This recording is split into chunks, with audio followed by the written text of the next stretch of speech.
Before we get started today on our latest episode, here's an ad from one of our sponsors. Dun dun dun dun dun dun dun dun dun dun dun dun dun ah dun dun dun dun dun dun dun dun dun dun dun dun ah. Hey, what's going on there? To the Rattlesnake Nation, and give me a big old hell yeah.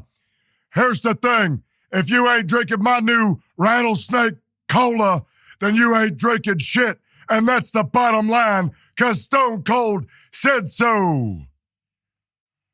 I worked out a deal with Stone Cold on his new cola deal, and I told him we'd play it on the show. And him and I both thought a nice inside joke since I got that impression I've been doing of him so much. Actually, how I met him, but we thought it'd be kind of a gag for me to do it. So anyway, should I maybe, Dylan, should I get us into this one? Take it away, man. I'm going to spin you a tale. One of those tales you always wanted to hear about. There we were, foretold fiction. We had the universe by the balls. And old Mother Nature, we needed her. We went to her. She told us of a thing that was happening in places. Thing that was happening in places that we had to solve. And this is that story. Welcome to the foretold fiction murder mystery.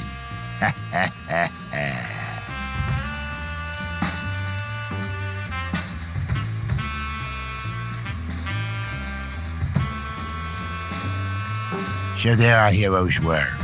They had just landed in Chicago, the city of Chicago. Were they gonna go look at the bean? Probably. They were headed to a bar named Sally's. Oddly enough, it was owned by Esmarelda. Now, we didn't have any fucking clue who Esmeralda was, but I think our journey was gonna lead us to find out. Dylan didn't like all the narration going on. I could tell as he's looking right at me. I did promise him once that I wasn't gonna do it that much, but honestly, I'm probably going to. He knew that too. Archie was one of my longest best friends. And now I'm thinking about taking us on a side stroll. Maybe even into a whole episode of it. But I'm probably going to get cut off anyway. So I'll just keep going till somebody stops me. Because I tell you, in this city, it pays to do crime, but crime pays. I'm about running out of stuff to say here, Dilly. If you want to jump in and cut me off like we are actually angry at each other, that'd be fine. You want to start the episode off? I mean, I could give it a crack. No. Dylan. No, I like that idea. Oh. Let's let Archie have a shot. Wait, Dylan, stop. I didn't really want to. Archie, try it out, man. Welcome to the city of Chicago, where gangsters like Al Capone lived. We're going to that bar Sally's where Esmeralda lived, or works, and they say she's a troll. How do you know that? I read the briefing log. Arlo printed them out and gave us all of them. Yeah, did you not get your briefing? What are you talking about? We all got like an Arlo memo. He's trying to be better about filling us in on shit. Jeff had no recollection of the Arlo memo. I guess he was going to find out from Cliff Notes, a.k.a. Dylan, as they walked to the bar. Apparently, Esmeralda was a troll. Apparently, she was ugly. Apparently, I forgot to wear underwear. To be honest, Jeff, the Arlo memos are basically Cliff Notes. It just says Sally's bar, Esmeralda is a troll. That's it. He even puts little pictures on there for me so I can color them. You're getting pretty good at coloring inside the lines, Archie. You're getting there, man. I know. Been practicing. Hey guys. I'm gonna have to, possibly sit this one out. What do you mean sit this one out? You're the camera guy. Yeah, you see, a few years back, I came to Esmeralda's bar here, Sally's. Sally's, owned by Esmeralda's. That's the full name, actually, if anyone didn't know. That's the actual full name of the bar. Sally was apparently Esmerelda's lover back in the day. And, I didn't know this. And, I was very hammered one night. And I ended up having sexual relations with Sally. And, Esmerelda caught us. It was right behind the bar. I should have known better. Is this a true story? It is 100% true. Esmeralda will remember me. Because then after that, you see, Sally was a very, very sexy troll. Esmeralda, as you will find out, is not so much. She's not easy to look at. And she sounds like she's shoved a porcupine down her throat for the last 200 years. Anyway, Sally and I were gonna run away together and get married. And, completely unrelated, Sally fell down the stairs and broke her neck. I think what we're gonna do is I still got my mustache. The mustache we used back in Asgard for the tournament. I'm gonna set you up with that one, and you could still be our camera guy. Oh, well, that completely ties up that loose end. We'll be just fine. Yeah, but you're gonna want to not talk as much. Yeah, I'm gonna tell you one thing now. Now, vote as your legal guidance to the show and also the doctor, because I got my PhD in legalism now. I do believe that I am the most qualified to tell you that do not take your disguise off. You know, I really can't stand the fact that he went and got this degree because he's got this, like, you can still tell he's a hillbilly, but he's educated. I cannot stand an educated hillbilly. Wait, and I'm just confused. Buck, you got a psychology degree and a law degree? Yeah, man, I took the bar. What half-assed college did you get these from? You've only been going to school for like 2 months. What can I say? So anyway, yeah, I am your legal representation in a courtroom or outside. If you guys do anything illegal, which you know that you do, come to me with it. I also, real quick, I think I need to come to these crime scenes with you. See what we're up against. I mean, the guy is a lawyer now, I guess. I mean, not a bad idea. So there he was. All the guys were so startled by the fact that he had a law degree now. But he was a badger. He was a badger of many, many talents. And he gave a shit. Yeah, why don't you let the narration be done by me, Buck? It's a little bit much for you to do it. And Dylan can't stand it when everybody does it. We found that out. I was only mad because Archie was literally about to be arrested. All right. Dum dum dum dum dum dum. Wow wow wow. Oh, I know that one. I remember when we were in the townhouse. We watched that show. Yeah, guys, can we get inside the bar? Chicago's fucking cold this time of year. And I would say that as your legal representation, please do not do anything that might get us caught in a copyright infringement lawsuit. All right. You know what? A little badger as a lawyer for us kind of fits our MO. And I mean, look at him. He's dressed in a little pinstripe suit. Hello? Yeah, I hooked him up. I mean, he does look sharp. Yeah, I'm gonna be honest with you guys. You got a stack of lawsuits taller than me. And I have my legal representation working on that. Buck, no offense, but I'm pretty sure your law degree is printed on the back of a Chinese buffet menu, so I don't know that it will really qualify for much. Now, I'll tell you what, although I knew you would say something like that, but I took the bar specifically in a Chinese restaurant. See what I mean, guys? Like, It's... Why don't we just let him have this one? I'm not gonna argue with him, man. We weren't going to question the PhD that he's got. Arlo sounds like he's got it covered. Let's just... Again, can we get in the bar? It's fucking cold. Yeah, I'm inverted, so it's definitely cold outside. oh yeah. Yeah, my little turtle ain't trained to poke out of the shell neither. And how could it in these tight-ass pants? Archie, are you wearing skinny jeans? Oh, what do you mean? Well, you mentioned the tight-ass pants, and I didn't really pay attention. You're wearing skinny jeans. They're very slimming, Dilly. I mean, I'm not arguing. It just doesn't seem like your kind of thing. Yeah, well, it shows me horn off real nice. Also cuts the circulation off, too. I'm not arguing. I mean, I like the style choice, man. It's cool. Just didn't expect the power dwarf to show up in some skinny jeans. Well, I bet you didn't expect me to have alligator shoes on either, but color me impressed with myself. So anyway, guys, so our heroes walked inside the bar. It smelled of rich perfume and badger piss, probably because Buck was over in the corner taking a piss by the jukebox. If anyone would like to stop him, now was their time. If not, we were going to go meet with Esmerelda, who had something to tell us, and I had a feeling it was going to lead to the sign that said employees only, that could only lead down to the basement of this bar. You know, I gotta be honest, are we just gonna be calling out the things that we see and making them a part of the story? I'm having a hard time following all of this. Again, I'm dressed in a pinstripe suit. I'm fashioned out of my gills. I'm wearing alligator shoes and this fedora.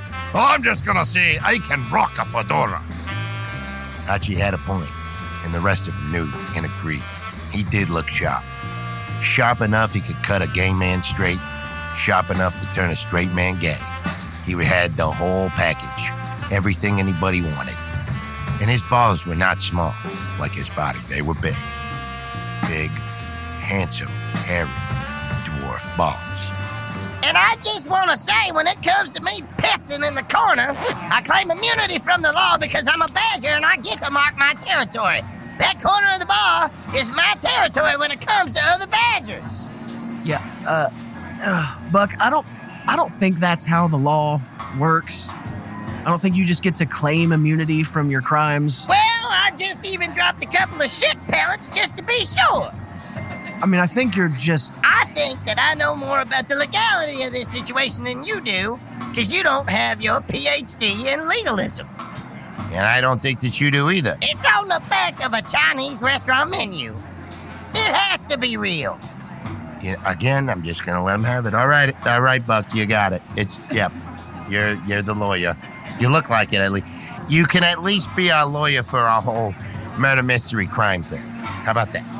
He fits the role. I'm not gonna argue with it. And you got me as the enforcer. Archie Treehorn, enforcer for foretold fiction during the murder mystery. Rockin' alligator shoes. And of course, you got me, the lead main character of this storyline, the one it's all based upon. That couldn't be farther from the truth. Arlo, is Esmerelda here? Can we, talk to this troll person? She's been standing right in front of us during this whole banter/monologue thing we got going on. I just told her to let it run its course, you know. I don't see her. Hold on, let me get my stool. I'm not tall like most trolls. Oh, man. Boy, I was right about it not being good looking. Ugh. Jeff, shut the fuck up. She's right there. No, it's okay. I get it a lot. It's between being uglier than a horse's ass and being mistaken for that character on that kid's movie. Well, Esmerelda, it's great to meet you. Thanks for bringing us into your bar. I understand there's been a murder? Well, actually, let's get to that. First of all, I am a big fan, and my tits are hard just thinking about meeting you guys. I have followed you guys from the beginning. Well, thank you. Could I just suck all of your cocks? Yes, please. No thank you. Hey, wait a minute. You sound like somebody I hate. Hey, cameraman, why don't you work more on looking through the camera lens and less on talking? Yeah, you fucking dumb fuck. Why don't you shut the fuck up before she finds out that you're vulturous? Archie! God fucking damn it, you guys. Did somebody say Voltrius. No, I said I gotta take a piss. Well, go over in the piss corner where your badger friend went. That's where we all piss. When I have a long shift, I just go over there and rip open my mud flaps and let her rip. Jesus Christ.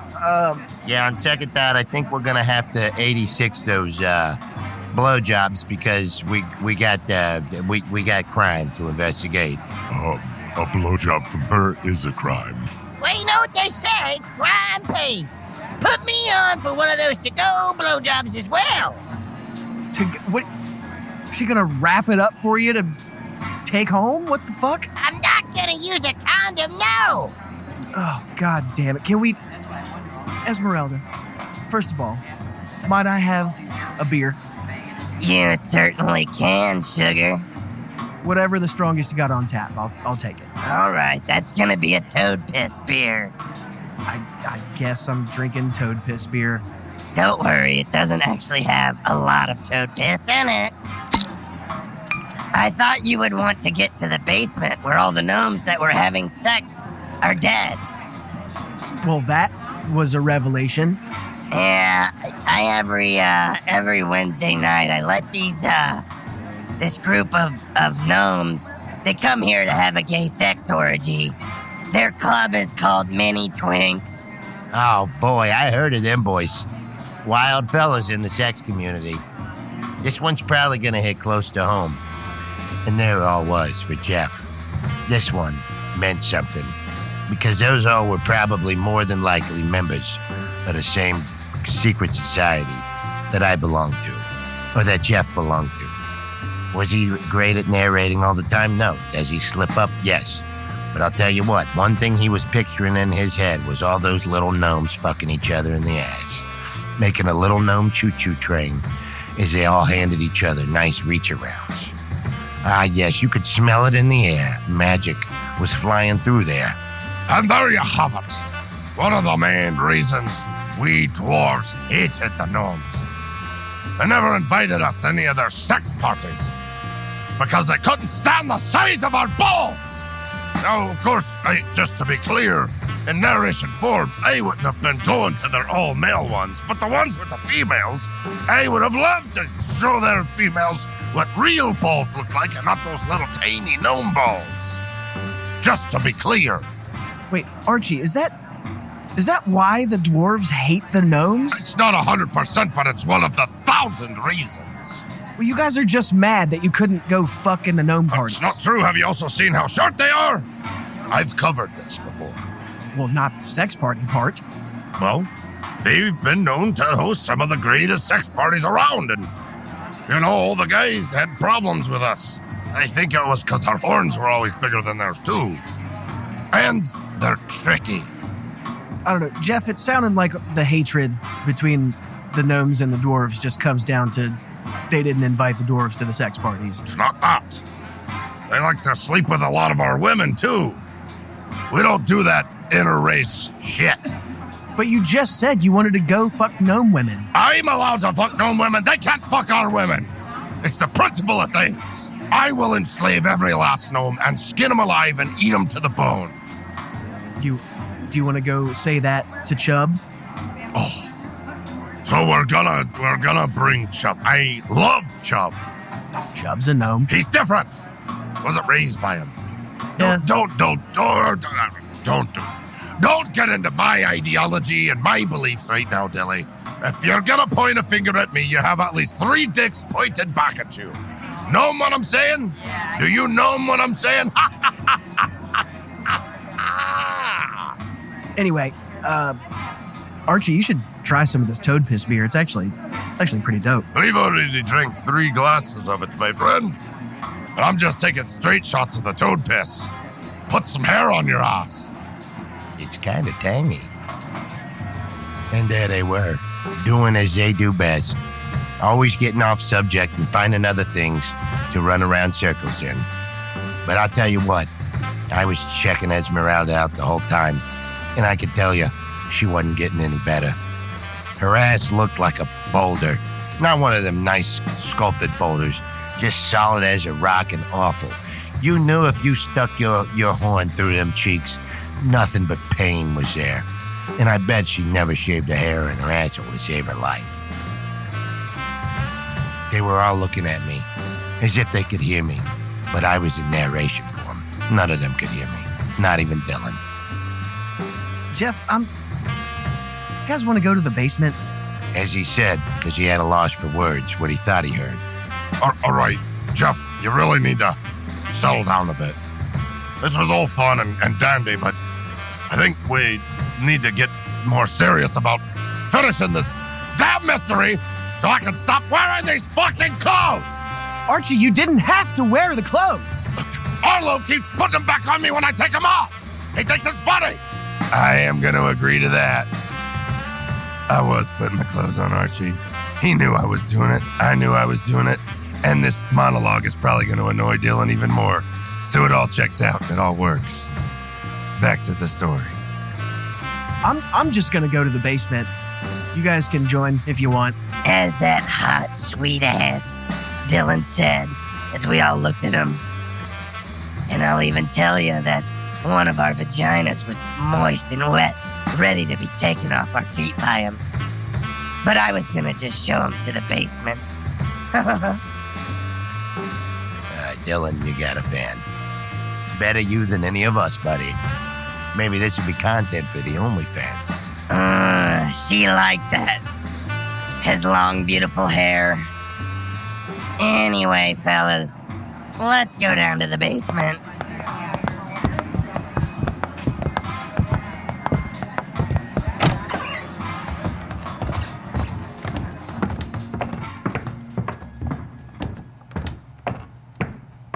Oh, you could tell they were having some ass sex down here. Oh, fuck! Smells like burnt rubber and shit. Oh, dirty little stinking gnomes! You could light a match and blow it up down here with all the methane I can smell. Jesus Christ, they're fucking impaled on the wall by their dicks. This is fucking brutal. Holy shit. If you notice, it's peeking out their buttholes! They weren't just killed. They were made to suffer down here a bit. My God. This looks almost like a ritualistic killing.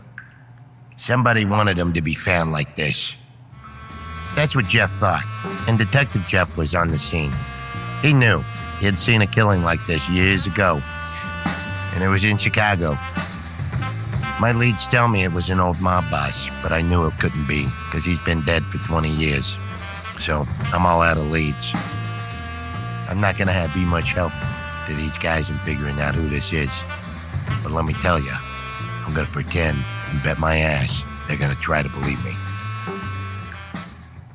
Wait just a minute. The last crime scene, and now this one. Brutal as it may be. Notice how they're all impaled by their dicks, but they're all spread separated in the dice, and notice how all their blood comes into the same puddle. Jeffy is not wrong about this being ritualistic. This is something we used to do to our enemies. It was called the Horn Tornado. You impaled them all in a circle and let all their blood flow together, so they all died in unison with their blood touching. It's strange. I haven't seen this kind of handiwork since... No, that couldn't be. That could not be. We got some kind of hypothesis there? No, I don't have nothing. Nothing. What my mind is playing tricks on me, Dilly.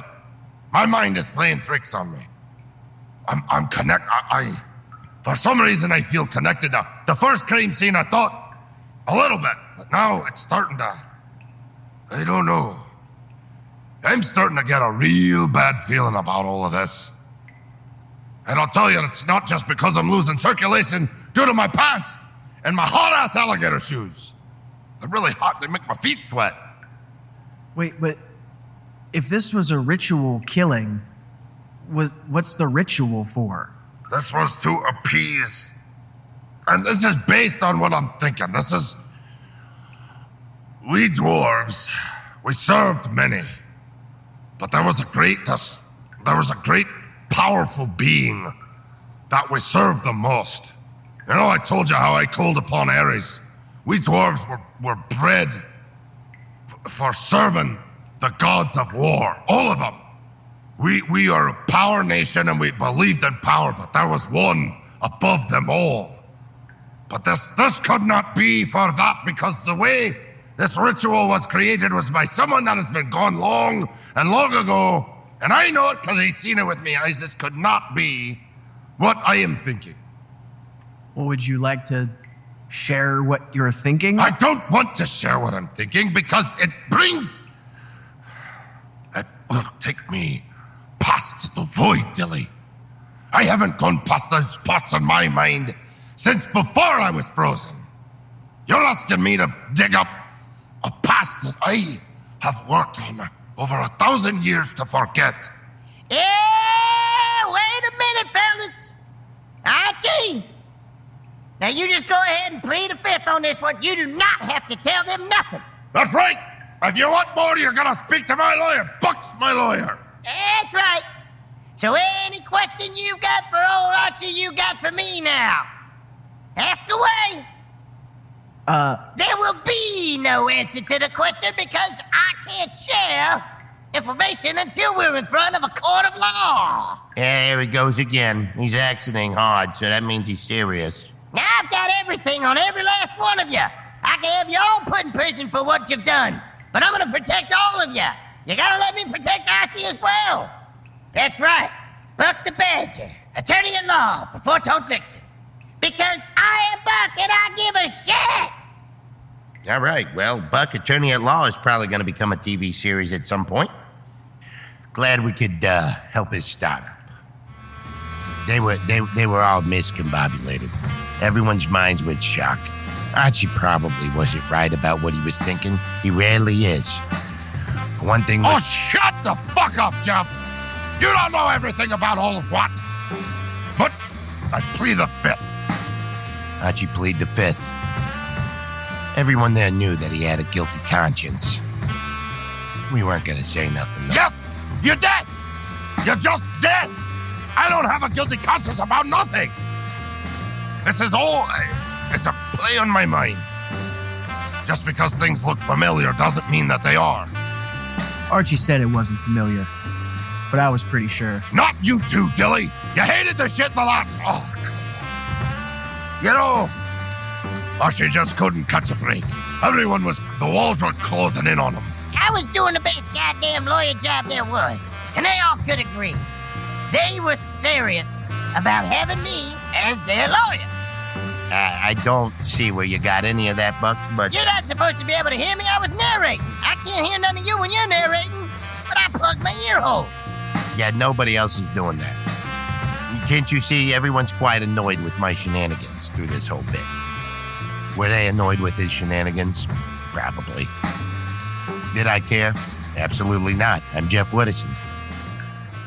Well, fellas, this isn't even the worst of it. The leader of this little sex-enthused group of gnomes is in the back room here in the basement. Notice how the blood leads into there? Why don't you just go take a look? Oh my... Oh, God. What's that smell? What the fuck? Oh. Well, Archie, have you seen this one before? Jesus. I'm gonna be honest, this one has me thrown off. No, couldn't have been what I was talking about. This is too dirty. I mean, the lad's horn is shoved up his arse, and his balls are hanging from his mouth. They fucked him with his own horn and made him eat his own balls.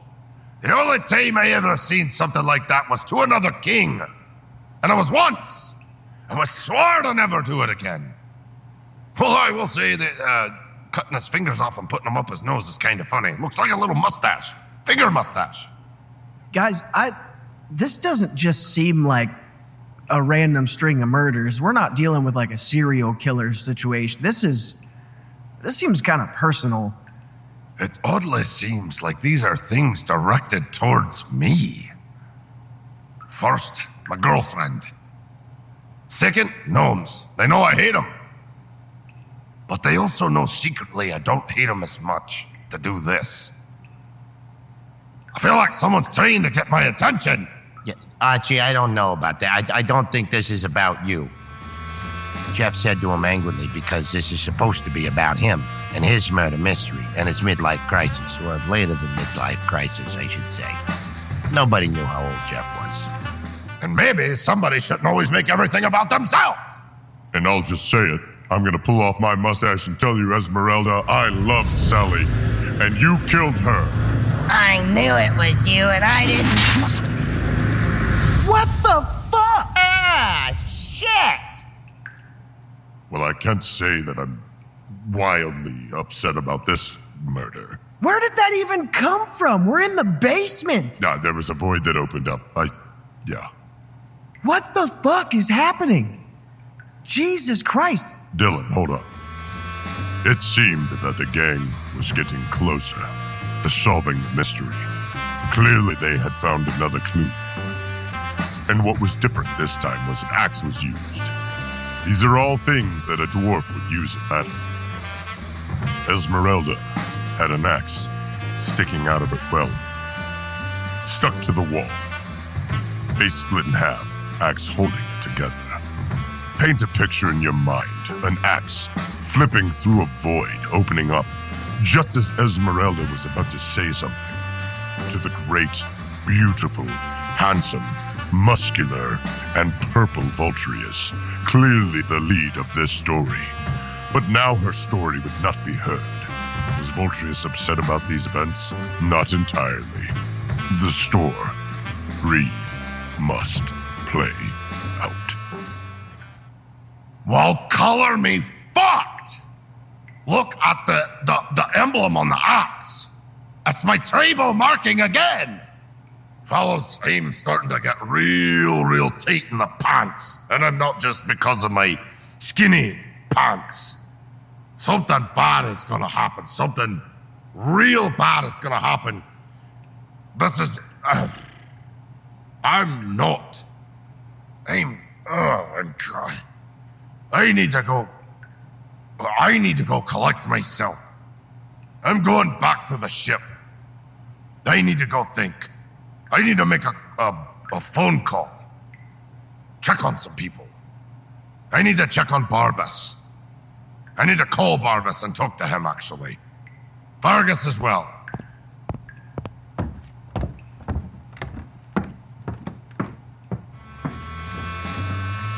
Archie walked back, looking confused. Chicago was a messed up city. Very messed up city, especially for fables.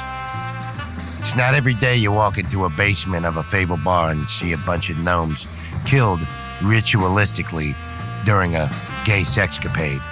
But here we are, and there we were. We saw it all. And at the end of the crumb trail, Esmerelda got killed. What an ugly broad she was. The only good news about it was none of them would have to look at that awful ass of hers ever again. And the other sad part to this monologue to add to Jeff's monologue is Buck really truly never would get is to go blowjob. Well, unless everyone left the room. He could get half a blowjob. Ha! Fellas, we found ourselves in the middle of quite the mystery, huh? Yeah, it seems like a pretty dark one, too. And definitely Archie is tied to this. Can we all agree? It's kind of hard not to at this point. Yeah, it's looking pretty Archie-filled. Yeah, oh, shit. It's the resistance phone again. Hello? Yeah. Uh-huh. Oh, no. Oh, gosh. Wow. All right, we will be there. Yeah. Thank you. Thanks for the heads up. Yeah, you too. Oh, of course. We'll have sex. Yeah. But when I get down there, I'll break away from the pack and I'll fuck you good. Yeah. Well, you know, can't come to Miami without having a little fun. Just make sure the coke is clean. Shit you had last time was dirty. Fellas, our next stop is Miami. Little did they know, we were going straight to Miami, straight to the heart of it all. We were shedding our pinstripe suits, and we were heading for some Miami Vice action. Wait, was that another murder? Yeah, it was. Wait, who got murdered this time? No. Not yet. I need to go and process what it's not good. It's not good. I'm hoping my lead is incorrect, but I need to go plan out my outfits for this next episode. Yeah, Dylan, whoa. Don't get all crazy. We're going to Miami. We're going to have to ditch this old school, cloak and dagger, freaking 1930s to 1950s setup, and we're going straight to the heart of it, Miami. We're going to push it to the limit. And so you have it. The boys were headed to Miami.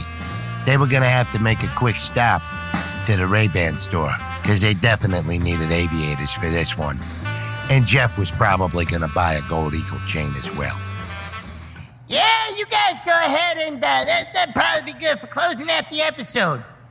But this is after episode Foretold Fiction exclusive with Buck on how to fuck a dead head. Nope. Yep.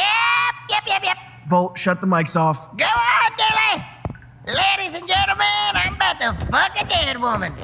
Cut the mics. Foretold Fiction. End episode. Don't you turn off the...